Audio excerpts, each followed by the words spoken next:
Il y a un homme qu'on appelle Siracide, qui a été injustement écarté des canons, des sélections, des écrits antérieurs au Coran, par diverses sectes gênées dogmatiquement par le livre de la sagesse, témoin du don que l'Éternel lui a fait. Cet homme, c'est Luqman, qu'Allah réhabilite dans le Coran. Luqman était un Israélite, et non, comme on peut l'entendre ici et là, un sage africain. Vous savez, la réponse habituelle des imams lorsqu'on leur demande « Y a-t-il eu des prophètes africains ?» et que ceux-ci répondent en citant ce dernier.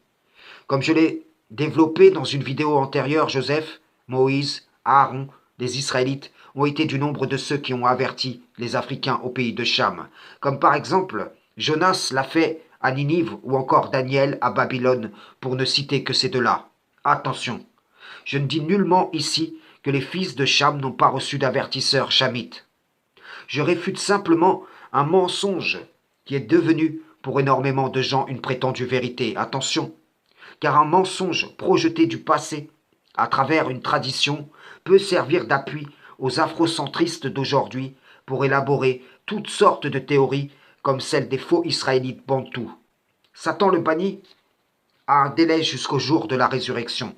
Et sachez-le, son dessein repose sur diverses sources humaines faillibles via lesquelles il a fait transporter des conjectures du passé où elles furent émises pour que cela lui serve dans le futur.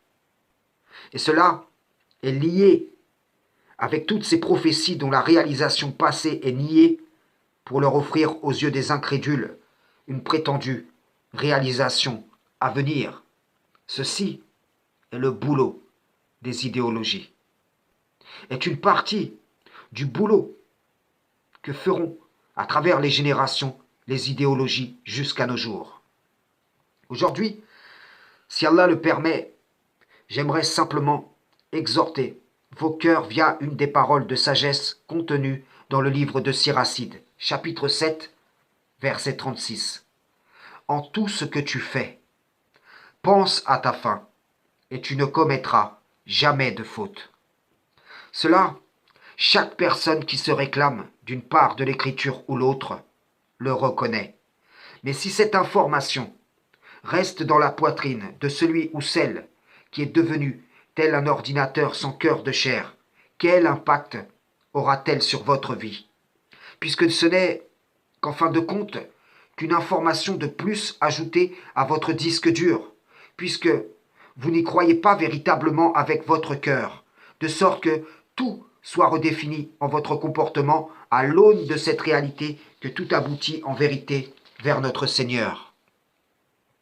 Cet enseignement fait partie de ceux qui peuvent, si tu le prends en considération, révolutionner ton cœur, de sorte que ta lumière brillera devant les gens, et que l'Éternel soit glorifié au travers de ton comportement, et qu'ils se disent à ce sujet, voici un homme nouveau, ou une femme nouvelle, voici que nous aussi, nous aimerions entreprendre cette révolution en nos cœurs, afin qu'Allah change notre situation, comme il a changé la leur.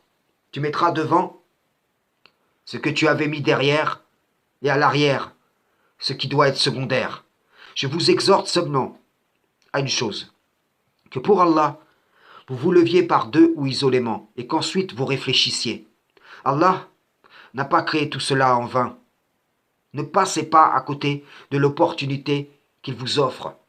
Saisissez sa promesse, et ne lâchez pas son câble. Il y a beaucoup de câbles qui passent pour être celui de l'Éternel, mais ils ne sont en vérité que comme ces serpents, fruits d'une puissante magie qui ensorcelèrent les yeux des gens. Ils seront engloutis par le bâton de la vérité. Telles seront les idéologies face à l'islam, du moins dans le cœur de ceux qu'Allah guide. Frères et sœurs en islam, salam, shalom.